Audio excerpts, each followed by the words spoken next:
Thanks for tuning in to Martin-MadeTV, where we talk about life, home, and style. Today's video is all about how to shop for your space in terms of interior decor. We're going to go over my top tips for exactly how to do that, how to make it an easy process to make sure that you nail your personal style. Oh, be sure you stick around to the end of the video so you don't miss a bonus tip I have for you. Welcome back to Martin-MadeTV, inspiring life, home, and style. My number one tip is to find inspiration. Find inspiration just about anywhere, but some good sources might be Pinterest, and I'll put my Pinterest page right down below. Maybe you can check mine out and see if I have anything that you like. So there's Pinterest. There's also Instagram, of course. Everything is on Instagram. If you search like hashtag home inspo or something like that, I'm pretty sure you'll find a lot of great visuals to help you define your personal style or to see exactly what you like. Another thing you could try is actually using magazines to help inspire you. There are many home decor magazines that you can find in the supermarkets, even if you don't buy them and you're just in the checkout line, flipping through the pages to see some things that might inspire you or some things that you feel might fit your space best. You can find inspiration almost any place, even from some of your favorite television shows if they have set designs that you feel like you might like, or a hotel that you're in love with. If you check out their design and how they set up their bedrooms and even maybe the lobby areas, that could give you some inspiration or a jumping off point for your space. The next thing I like to do is to choose a color palette. This helps you focus in on your goal or focus in on the specific design that you have in mind, so that when it's time to go shopping, you're not choosing items that completely go against what your color palette is going to be. I personally like to pick 3, maybe 4 colors to have a really tight and cohesive color palette.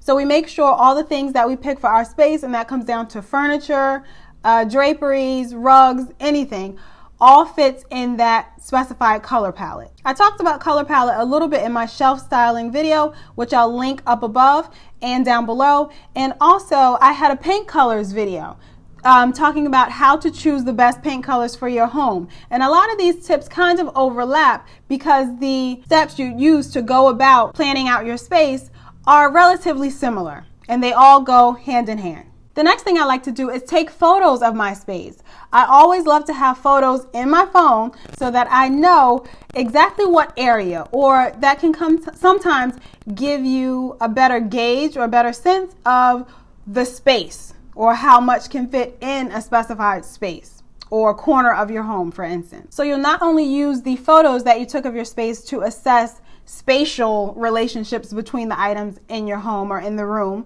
but you'll also use it to help assess the vibe of the space.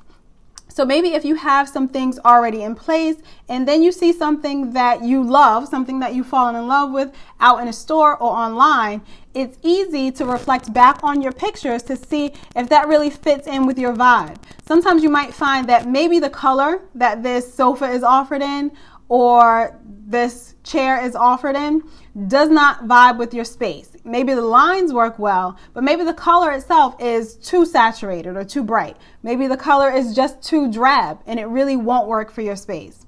So having those photos, definitely on your cell phone, of course, because we don't go any place without our cell phone, but having those photos to refer to every now and again is extremely helpful. I actually recently purchased a chair for my living room, and I'm going to do a living room refresh video in about 2 weeks. So make sure you click the notification bell so you don't miss that one. But I'm doing a living room refresh, and I went out and I saw this chair that I thought would be perfect, but I wasn't entirely sure. So what I did was pulled up a picture on my phone of my living room to make sure that the general height of the chair wouldn't infringe upon the windows that I have it in front of. And using that picture to kind of scope out the spatial design or see, how it could fit was definitely helpful. It definitely helped me in deciding to purchase that specific chair. My next tip is to measure. Always measure. And like I said, we always have our phones with us, so make a little note in your phone where you keep the measurements of the entire room. You'll do the same if there are smaller walls where you might need a shelf to fit in that space. The list goes on. So make sure you take measurements, have that in a handy note in your cell phone so that while you're out shopping or when you're scrolling on the internet, which sometimes we do like at midnight in bed, you don't have to get up to go measure anything because you can quickly refer to that note that you have saved in your cell phone. Saving those measurements of the floor space or of the wall space or a specific nook that you need to fill can really come in handy, especially if you use that in conjunction with the photos you've already taken of the space. That'll make very easy work of picking out components to add to your design. My next tip is a really simple one, but something that people sometimes overlook. Don't forget to ground the space with a rug. I know that not everyone loves rugs. I know that sometimes if you already have a carpet in the space, a rug can seem a little redundant or useless. But sometimes, and I will say most times, rugs work just about anywhere. And that can absolutely be in a bathroom or a kitchen also. I know you might think that it can't, but rugs can work in just about any space. So always consider grounding your space with a rug. And from that rug, you can either set the color tone or the color palette for the room. You can use that rug as a focal point in the room. So many things can be done with using a rug in terms of enhancing your space. The rug will also help soften up the space and make it feel warmer and more inviting. So that's a quick and very simple tip, but one that I feel is almost always necessary. And another tip that I love is to buy more than you need. It may sound crazy, it may sound excessive, but when you're going out, especially to get those accessories, maybe like throw pillows or throw blankets or things to style your shelves with or things to style your mantle with, always buy more accessories than you think you need.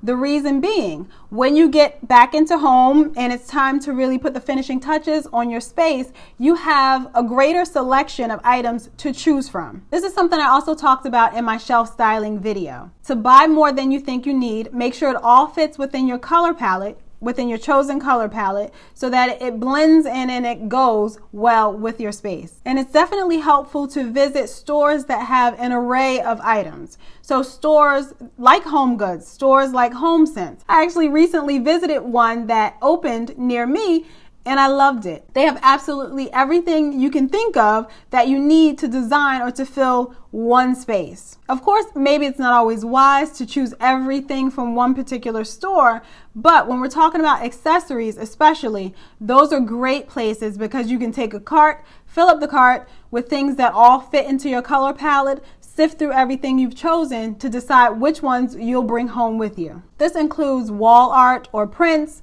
like I said, blankets or pillows, also the objects that you'll style on your shelves or mantle, as well as baskets. I have an organization video that talks about how to use baskets and containers in your space that still look stylish, but to help you organize even better. And my bonus tip that always comes in handy for me: never take the tags off of anything you buy, especially when you're overbuying all of these accessories.